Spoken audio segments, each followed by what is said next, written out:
So here we are. It's that pivotal moment when Jesus is condemned to a violent death and dies upon the cross. One of my non-religious friends asked me, "Doesn't it depress you? I mean, every year you celebrate Jesus' birth at Christmas.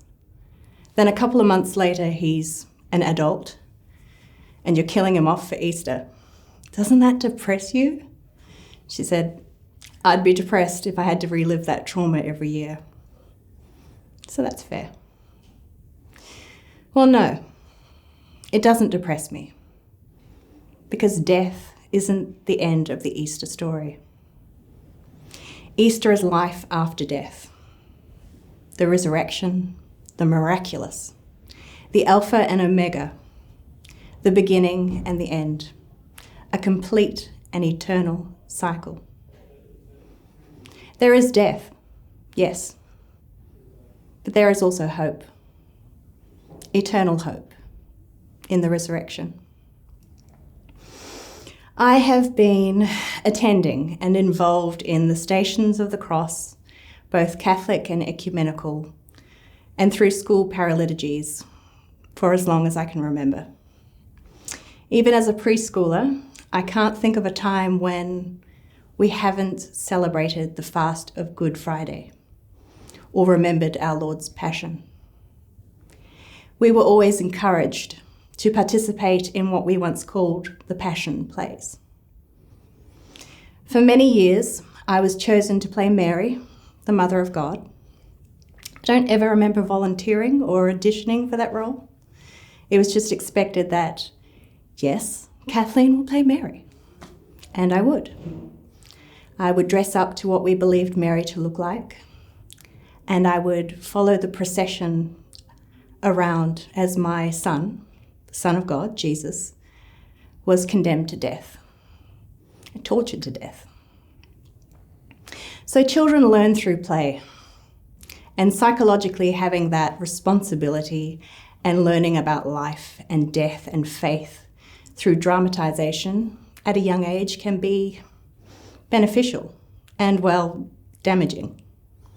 It shapes your life view for better or worse. In my late teens and early 20s, I would become the sixth station.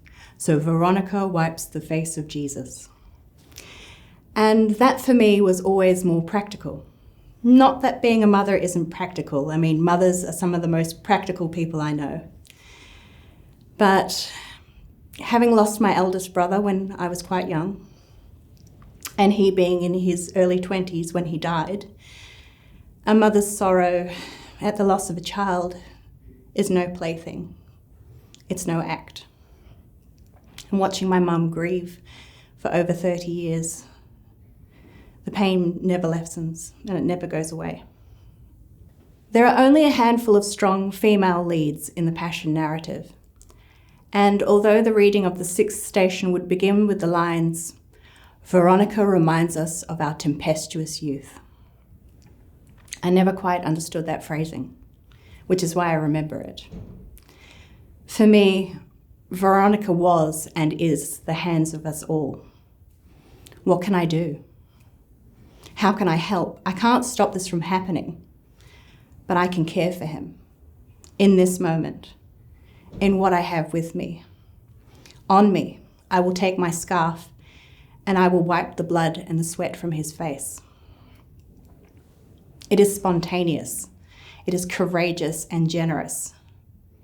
She steps out from the crowd and offers what she can. That's huge. Perhaps that is what they mean by tempestuous youth. To give wholly, without counting the cost, and living in that moment. I had a seminarian friend who once refused to reply with the crowd, free Barabbas, and to Jesus, crucify him, crucify him. And I asked him, well, why won't you reply? And he said very concisely, because if I lived in that time, I would hope to be strong enough not to be swept away by the murderous crowd, that I would follow and believe in Jesus until the very end, that I would have no part in sentencing Jesus to death. Okay. May we be the Veronicas and the Simons of this world in this time, to see the need and to act on it, no matter the cost. May we be those who stand apart from the crowd, who refuse to allow tyranny or mass frenzy or hysteria or the minds of powerful men to sway our judgment and to overrule our hearts. May we be those strong women and men who face the torture of a loved one without flinching. And if possible, may we be there to the very end, to the crucifixion itself, and witness the reward of the resurrected Christ and the life of the world to come. He kākano, aho. E rui a mai, I rangi ātia.